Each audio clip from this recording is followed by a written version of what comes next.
And we are back on the Chosen Baseball Journey, Chapter 139, with former MLB slugger, Buddhist apparently, Karim Garcia, Jonathan A. Hacohen, partner, Cormans LP. When I'm not doing real estate transactions, I'm talking baseball apparently. And Karim, this week we are talking about top MLB free agent hitter, and what I think is the top MVP Cy Young pitcher. So we're gonna have two people out there. You want to go hitter or pitcher first? Well, the hitter we already know. So let's go for the pitcher. Let's go for the difficult one. Okay, let's go for the one. So I gave you a teaser last week, so you had a time to think about this. So the most interesting free agent pitcher that I want to talk about, who is that? Let's see if you got him. I'm gonna give you only one guess. Charlie Morton. Not even close, my friend. I am sorry. I'm sorry. By the way, Kikuchi. Charlie Morton is going to be going to the Jays, just so you know. That's where I say I go. Kikuchi? Kikuchi is very, very interesting when he joins a new team in the second half of a season on a free agency year. Yes, he's going to get big money. They're going to realize why a pitcher with a 4.5 ERA is not that interesting. Nathan Evoldi. Nate Eovaldi likes to spend a lot of time on the injured reserve list. Very frustrating, but when he's pitching, pitches very well. Not interesting. Mark Scherzer. You have the wrong ethnicity. You have the wrong country. All right. So now we're getting closer. Mhm. Let me see. Did you enjoy watching the World Baseball Classic? Because I did. Hint, Jose hint. Quintana? Nope. I really enjoyed watching the World Baseball Classic. Hint, hint. Okay. All right. Okay. I mean that oh yeah. Hold on a second. Free agents, unless he's from Japan, you're talking from the Japanese guy, the new guy, the 23-year-old guy that is come. Okay, I mean, I'm thinking the whole time States, Major League, this guy not even got to the major leagues yet. What I if I got told you I can give you a Cy Young caliber pitcher? He's 23 years old. He's only going to cost you the minimum. Sign me up every day, all day. Roki yes, sir. Sasaki. Yes. I mean, I'm thinking free agents, I'm thinking all this. Yes, he's a free agent, but he's a minor league free agent right now. So I'm going to save you all the trouble right now. And I'm going to tell you this. His agent has come out, Wasserman has come out and said there is no preset deal with the Dodgers. He's open to all teams. He's going to sign in 2025. I don't know why, but apparently he's going to wait till 2025. I'm going to tell you right now, there's two camps. He's definitely going to sign with the Dodgers. He wants to win a World Series. He wants to play with Ohtani, Yamamoto, feel comfortable. Other people are saying no, he wants to be his own man. He doesn't want to be in their shadow. Dodgers are about to get a late Christmas gift, Sasaki to the Dodgers. They're going to have a rotation with Yamamoto, Ohtani, Sasaki. This is not fair. Not even close to be fair. It's just put the whole Japanese team into the Dodgers, and just play with them, play with that lineup. If you have a rotation of Sasaki, Yamamoto, Ohtani, right? Add into there Cody Senga, right? And Yeah. then bring in the Cubs pitcher as well. And you have those five as your rotation, you're laughing all day long. No, you're not only laughing all day long. You see how many revenue they bring in from Japan. I mean, they're pretty smart doing all this stuff because they bring in all the people, that from Asia, Japan that are watching. And plus, they have a huge community of Japanese people in Los Angeles too. They're just secure the stadium to be full for the next 10 years if they sign them, they already, pretty much is the same thing. Imanaga. Imanaga is an interesting guy.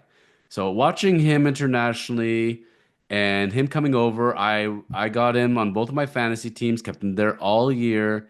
People said it doesn't look like he's ever entered a gym in his life, Still got that baby fat on him and doesn't throw that hard. He's not Paul Skeens. I watched a lot of his starts. He is just consistent. He's a gamer.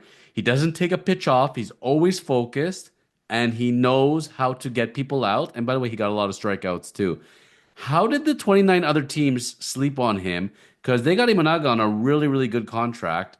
Uh, You think about the Dodgers. Why is he not a Dodger right now? That's probably whether or not they were not looking for that type of pitcher, because they like the triple digit guys.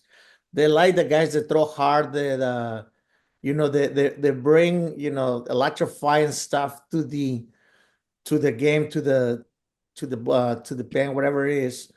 But Imanega, is in a market, that he doesn't need to throw 100 to get you out. He doesn't, he's it's not over powerful, it's 95 tops, I think, 94, 95. But he's a very smart guy. I watched him pitch a few times this year, and this guy throws you a fastball. I mean, he throw a fastball up and in on the lefties. He knows how to pitch. He's very smart with whatever tools he has to pitch with. If I give you a pitcher who's 5'8", okay, throws junk, doesn't strike out anybody, but doesn't walk anybody, plays to contact, and I'm going to tell you this guy's going to have a two ERA, 2.5 ERA, and he's going to get you 5 innings, maybe 6 innings every single time out. When you hear those numbers, you think, yes, I'll take them all day long. That guy will never have a chance to probably even get a major league contract. He'll never make it even to the minors because he doesn't strike people out. It's so fascinating when I think about it. Let's just bring back to basics. Like, why are we so in love with the pitching gun?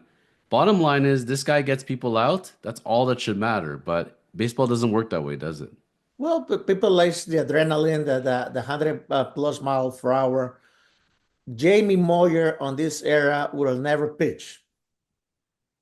He would have been the pitching coach on a able team, for the next 25 years without pitching one time in the major leagues. He'd be the guy in Comerica, the hot dog guy. Hot dog, get your hot dog. That's what Moyer be doing. Absolutely. Yeah, Jamie you Moyer, I mean, had a doesn't wonderful look like a career. pitcher, doesn't throw like it's amazing. But what, he pitched like 24 years at the end. Yeah.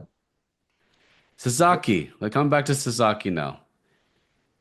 I really, really convinced now. They're not gonna fool me again, okay? They fooled me with Ohtani. And, I was sure that he was on the plane. He's coming to Toronto. I'm telling you right now, Soto ain't coming to Toronto. And I can tell you, Sasaki's not coming to Toronto. Sasaki's not going anywhere but the Dodgers. It makes so much sense on every single level. And people can cry and scream all they want. But there are people convinced that he's not going to go. He may sign with a small market team, be his own man. Why am I not seeing this? Why am I so convinced he's going to the Dodgers? Because it's such a plus side to sign with the Dodgers for him. Contract wise, he doesn't probably get the biggest contract because he's a rookie on a minor league signing, but the endorsement that he is going to get on LA is not going to get it in any other market besides LA or New York. So if you see that and you put it in perspective, okay, I go to a small market, be my own man, but I'm not gonna get as much money as I really wanted because I deserve it. Or I go with the Dodgers, or I go with the Mets, where it's a very big market, and the endorsement is gonna pay me probably double or triple of the money that I'm gonna sign right now. I mean, that'd be ridiculous not to do so. I mean, the agent will tell him right away. And it is the Dodgers. It's La La Land. It's beautiful climate. There is a big Japanese base for them as far as fan base goes. But to me, you don't. He's not going to say no to Shohei Ohtani. That's what it's going to come down to. Shohei Ohtani brings him to Shohei Ohtani's house and says, "You know me. I'm Shohei Ohtani. We're buddies. We played WBC together. Remember me striking out Mike Trout? There's me winning WBC with you. There's my World Series trophy. Here's the contract you're signing." I just don't think he's going to say no to Ohtani. I don't think he's humanly capable of saying no to Ohtani. And then Yamamoto's there as well.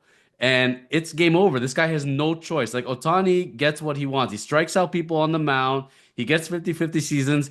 They're going to send him and they're going to say, "Ohtani, we gave you a contract. It's deferred money, blah, blah. We got your World Series ring. You get a Sasaki. You do not leave without Sasaki. He's getting Sasaki." Oh, absolutely. I mean, if your sensei calls you and tells you you're gonna have to do this and sign, believe me, he's gonna do it. And basically, that's what it is right now. He's the older brother. He's gonna tell him, this is why you should be with us over here, because we're creating something different. Plus, will be the first time that it's gonna be three Japanese pitchers and a hitter in one major league team. How old was Karim Garcia when he signed with the Dodgers? Remind me. Uh, I signed as a free agent. I was 16, made it to the major leagues at 19. And how old were you when you first had a conversation with Fernando Valenzuela? My first time when I was 13 years old Okay. in Mexico, Mexico. Okay. And what year was that approximately? 88. Okay. Growing up in Mexico, 13-year-old to 16-year-old, Fernando Valenzuela, pretty big deal at the time. Huge deal, the biggest deal. Does 13-year-old to 16-year-old Karim Garcia say no to Fernando Valenzuela? Never, Never, right? never. Remind me, where did Fernando Valenzuela play again? Dodgers, And who did you sign with? Dodgers, exactly. Right. So I, your I I get the relationship to point. Fernando, I don't see as much different. I mean, you think about it to Otani to Sasaki. So the way, and is there any chance the Dodgers go to Otani and go to Yamamoto and say, you know what? Don't put pressure on this guy. Let him make his own decision. Let him be his own man. Or they're going to say, can you please do your influence? Which way do you see that going? Right. This is the first thing they told the both of them. Say, hey, go talk to your buddy. Tell him just to come over here and sign. But yes, keep it under the wraps, under the water, so nobody knows exactly what's going on. Is there another place where the Dodgers say, you know what, we can load up on every single player and have a all-star team every single year, but that's not really fair to the other teams. You know what? We'll let them have some talent too. Or if the Dodgers can get the top, if all the top, like Juan Soto comes to the Dodgers and says, you know what, I want the World Series ring. I'll take a 1-year contract with you guys. They're taking that in a second. They're not even thinking about that, right? If you can get the top talent and it's unfair to other teams, I don't think they care. I think they'll take whoever they can get, gives them the best talent, correct? Correct. I don't think they really care. I mean, they have the money to do so, and they have proved it before. So, but right now to see besides Sasaki's the Soto in the Dodgers, I prefer to have T. Oscar over there, with them. But I mean, that's a different conversation. Different conversation, but if I'm Teoscar, first of all, let's go back. You're playing with Yamamoto and you're playing with Otani. Mm, Everybody knows who you are now, by the way. You're not just famous in Toronto anymore, right? The world knows about Teoscar Hernandez. yeah. He's going to get paid. He had a great time. He had his best season ever. He was very consistent in that lineup. If I'm Teoscar, dollars to cents, even if I got to take a little bit of a cut, I am going to stay with the Dodgers 1,000%. Unless somebody's offering me 5 years and 300 million. If the Mhm. monies are almost close, he's staying for sure. But if I had not said this to you, did you also think Sasaki was going to Dodgers? Yes, yes. I've been reading a lot over the few weeks since they told him that he was going to be posted. So I mean, it's only a couple teams that can actually sign this guy, and it's not because of the money he's gonna command, because it's not as much money as it was Imanaga or the other guys, Yamamoto, but because the influence the Dodgers has of the Japanese community and the guys that they have over there, it's pretty easy choice to me. You know what? With numbers and everything else, age, I think is a bigger deal than Yamamoto, to be Of course, honest. because 23. If he was a full free agent, this guy would be getting paid all day long.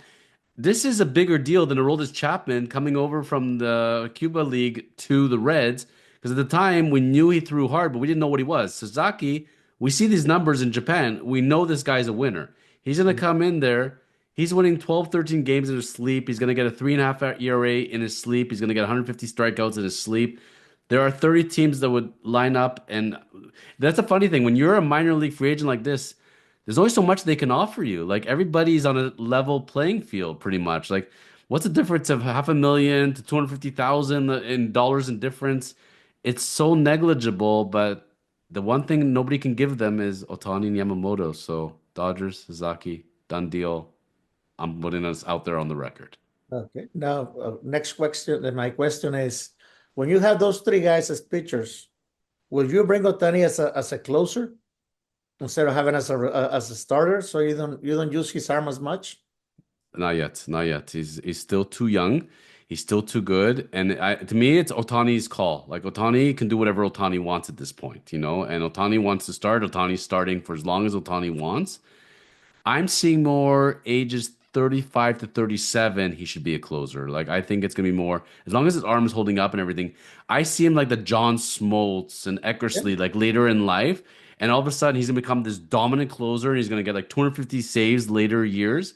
But right now, it's so hard to be a starting to get good starting pitching out there. I mean, look at the Dodgers. Look at how they had to piece this horrible rotation together to win a World Series. Everybody's injured. You have a starter that's almost guaranteed to get you 15 to 18 wins and have Ohtani stats and get a Cy Young. Yeah, you got to do it. To me, it's more valuable than the 70, 80 inning closer at this point. Well, the thing is, the Dodgers are going to have a big problem coming in spring training. I mean, they already have it because they're going to have seven starters into their rotation. So Eight, now, eight, eight with Sasaki. yeah, eight with Sasaki now. Who you sending to the pen? Who you trading? What are you doing? I mean, that's another story. I'm just thinking ahead a little bit. If I'm 30 GMs and my biggest problem in life is I have eight guys for rotation, I'm a happy guy, you know. Call up the Brewers, call up the Jays. Like, you know, how many teams are struggling to find a number four, number five? Word on the street is that our good friend Trevor Bauer has offers of at least 1 year deals. And his agent came out and said on social media he's not taking 1 year deals anymore. We know that that was his stance back in the day. He has proven himself. He's getting a multi-year deal. 2025, Trevor Bauer is coming back. I'm telling you right now, the stats are too good, and people are getting over things. AJ Hinch was a runner-up in the Manager of the Year award. He's come back. He has to. You bring in the talent of Sasaki. You bring in a talent of Trevor Bauer. Like watching the playoffs as we did, the World Series we did. How many bullpen games? Like Karim. Like wow. Like you know, you think about the World Series, and we're having a bullpen game. Why? Because we don't have enough starting pitching. You can't have too much starting pitching in baseball anymore. I know. I mean, and Bauer will be a great fit for the all 30 teams. The thing is, if nobody wanted you last year on a 1 year deal, why would you even try to press right now any team to sign you to a multi-year deal? I will say a 1 year deal with a mutual option, for the second year, if everything goes good, we both agree that we get, another $30 million for the year after, but don't push it. I mean, if you're getting back into whatever you want to be, don't push a 2 year deal. Push a 1 year deal with a club option or a mutual option. I know who needs him the most. It's just the size of the media there and everything else. But with the amount of free agent pitchers they got, the Mets could really use Trevor Bauer like bad, bad, bad. And I know that he was the runner-up for with the Dodgers when he signed with them, but Stephen Cohen wants to win really, really badly. So I can see a fit that way. Should be interesting, but we talked about this in a previous episode. If he's not signing this year, Bauer's never come back. This is it. Like he Yeah, did everything he humanly could do in Japan, in Mexico. There's no doubt the talent's there. There's no doubt that all 30 teams could use him. If he is not signed this year, it's done. So it should be interesting. We'll see. We'll see when it comes to him, right? exactly. Juan Soto, the big, big, big fish. I'm struggling this now because I'm drinking the Kool-Aid cream every day, and they're giving me really convincing reasons of why it's not going to be the Yankees. You know, go flip through. Type in Juan Soto rumors and put in the news in your Chrome and start reading all those rumors. And it's quite interesting. The Red Sox are bringing Ortiz, and Ortiz is convincing Juan Soto why the Red Sox are the best fit for him. The Mets have to spend. They have to beat the Yankees. The Blue Jays had all this money for Ohtani. They're going to give the same money. They have to do this. They need a turnaround. The Phillies have come into this now and look at their lineup and look at what they have to offer. Out of all these teams so far, I'm kind of remembering Bryce Harper signed with the Phillies. Juan Soto is a pretty nice fit on the Phillies. Yeah, it will be a great fit for the Phillies, depending on the money they want to spend on him. But even Washington said that they were interested again into signing him. But I mean, that's not going to happen. That's definitely not going to The happen. But Rays called for what? For what? He's like, What do you want me to do there? I'm not playing in a spring training facility, and you guys don't even have a stadium deal. Like the He might hit Rays, 80 home runs in the stadium in the spring training facility. I don't know if he actually met with the Rays or not. I know that they inquired. What conversation could you possibly have there? It's not gonna happen. That's like the janitor sitting down with Jennifer Lopez and trying to convince her why they should get married. Like it's not gonna happen. Like although I think the guy was a janitor first husband. That's a different story for another day. But Juan Soto, it's true. Look that one up. Juan Soto. He played so well with the Yankees. It's such a beautiful fit. Aaron Judge said, I don't care. It's not my money. So do whatever you want. You know, cool. You Exactly. bring him great. If not, then not. I know that the Yankees is a good fit. I know there's the allure of the pinstripes. But why am I leaning towards the Phillies and Mets a bit now? Am I getting fooled by the media, or is there a real chance that Soto's not coming to the Yankees?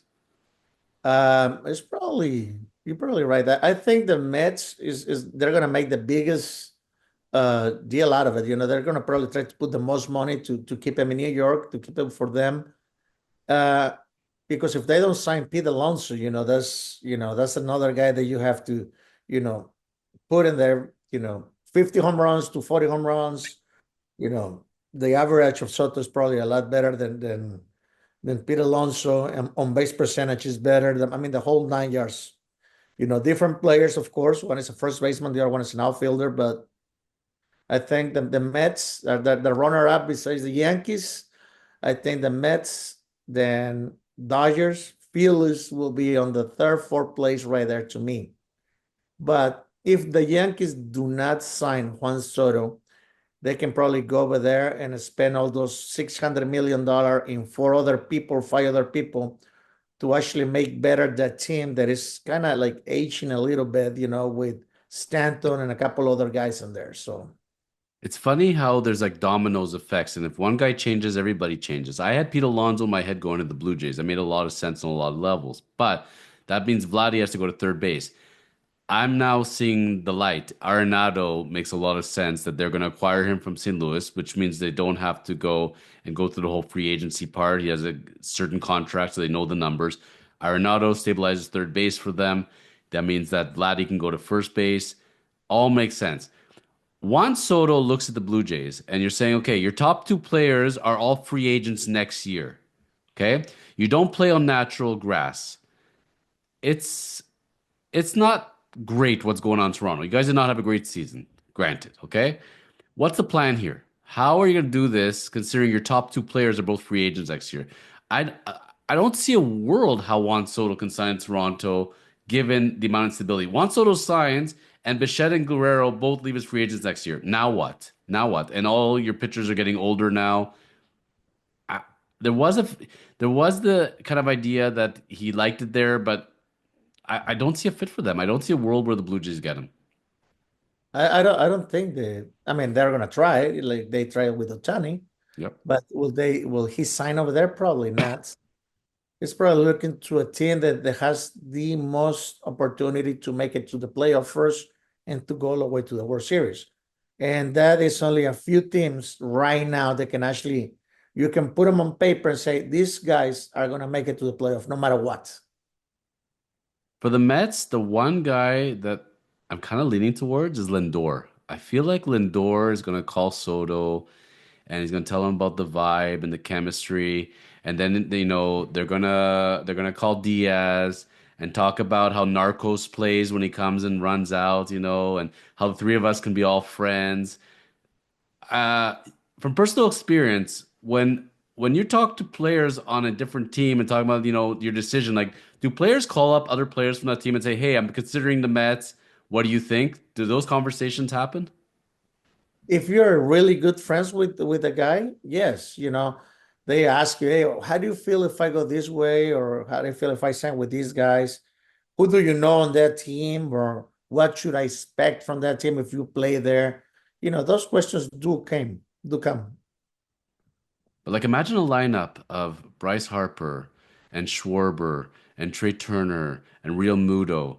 Like from a lineup standpoint, if he's staying on the East Coast from all the teams, I love that idea of the Soto bat in number two in the Phillies lineup. Schwarber, right? Mhm.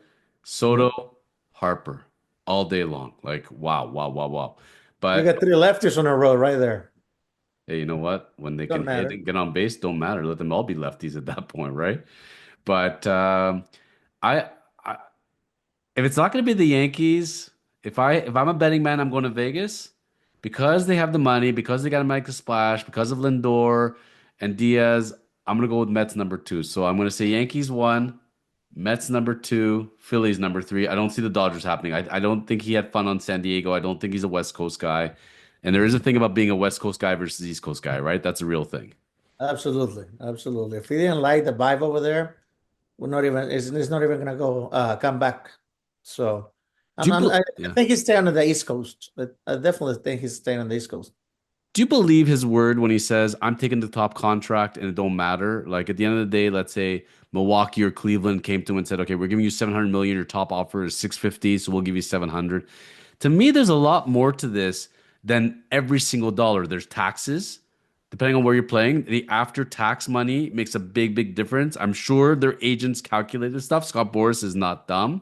Endorsement potential, This endorsements. winnability. Clubhouse, I think he's factoring in everything. I do not believe he's going to take the top contract blindly. No, I think it's endorsements at the end of the day with the market that you are, being the top dog over there. That's what he's gonna try to get. Plus he's looking to make it to a playoff. Come on, that's a legacy. Winning World Series, having the hardware on your house, having the rings, having everything. That's a legacy that you're gonna live in baseball and to make it to the Hall of Fame. So Yankees have their final meeting with him, and they tell him, "Look, we're going to be signing Pete Alonso as well, and you're going to play with Aaron Judge, and you're going to wear the pinstripes, and you're going to go to Cooperstown as a Yankee. At the end of the day, this is going to happen. I think it is going to be the Yankees. Bottom line." If it's like that, yes. All depends how much money the Yankees really want to spend. You know, it's not that they don't have it. Is if you put in perspective for the same amount of money, you're only covering one hole for the Yankees, and they got a few of them, not just one. So you spend 700 million, 600 millions on this guy, or you get four other guys that are actually going to help you patch those holes that you have and get you even better. You might lose 40 home runs, a 300 average, and a great guy in the clubhouse and a great player, but you actually, on the long run, probably is going to get better for you. Unless they literally go and sign Pete Alonso, trade for Arenado, get one or two top starting pitchers. If they don't get Juan Soto back in there, they're not making the World Series next year. That's my prediction. Okay. But time will tell. For the bonus round, as we end today's chapter, Karim Garcia. So I've given you my most interesting player, and aside from Soto, who's your most interesting free agent and why? Let me think. The most interesting free agent right now. Yeah, who are you keeping your eye on? Who are you like very curious about? Who do you think is a good difference maker? Like, what free agent are you particularly interested in? Pitcher, hitter, your call. I would like to see Sasaki only because we only seen him in Japan, and right now I think this guy is going to change. They can actually put a team into the playoff if he's healthy the whole year. But the first name you threw out when I told you interesting pitcher, you said Charlie Morton. Why did you say Yeah, Charlie Morton? because when he pitched with Atlanta, it was it makes a difference, for that team. He's that guy is going to give you, he's going to eat innings, he's going to throw zeros on board. He's going to help you out. Where do you have him landing? Who do you think is going to sign him? Oof. All depends on what is he looking for. That's the whole thing. When you're You know, that age and you're not signing a 10-year contract, no, you're not gonna sign a 10-year deal. You're not gonna sign a 5-year deal. first max. And the first thing is family, right? Where does my wife like to play? Where do my kids go to school? Where's my family located? Then which climate do I like? Where's their spring training facility? Like Steve Carsey put that in my head. It's one of the things he says, he's in the Arizona area and he said, I'm with somebody. I want to be in Arizona in spring training because I am in Arizona. If you live in Absolutely. Miami, you'd rather be in Florida for spring training. Spring training locations makes a big deal for people. I did not realize that. Absolutely. I prefer to be in Arizona than Florida, 100%. Why? Because I'm more like Arizona type of person. I live in Arizona for 20 years, so I like it. I know how to get around. I know everything. Plus, they have 120 golf courses over there. So imagine that. You know what? I've been in Florida my whole life. I didn't go to Arizona until like 3 years ago for the first time. I get that it's not beside the water, but man, it is so clean. It's so safe. It's just wonderful. The food tastes better. The air is crisper. I love Arizona. I understand completely. I'm with you. I do love Arizona. Mm. You don't need the ocean where you have a swimming pools all over the place. The only thing about Arizona is the Diamondbacks. I don't know. There's always question of money and everything else. You know, Jordan Montgomery and where they're going to go with that. But I don't think they're having it. Maybe the Rays called out. I can't see the Diamondbacks call Juan Soto. No, definitely not. Definitely. So next week, going from free agents, we're going to talk about MLB stadiums, and I want to talk about the Tampa Bay A's or Rays. We're gonna talk about them next week, and they got a lot of problems, Kareem, way more than we realized, and we're gonna figure out a solution for them. So stay tuned. This is the Chosen Baseball Journey.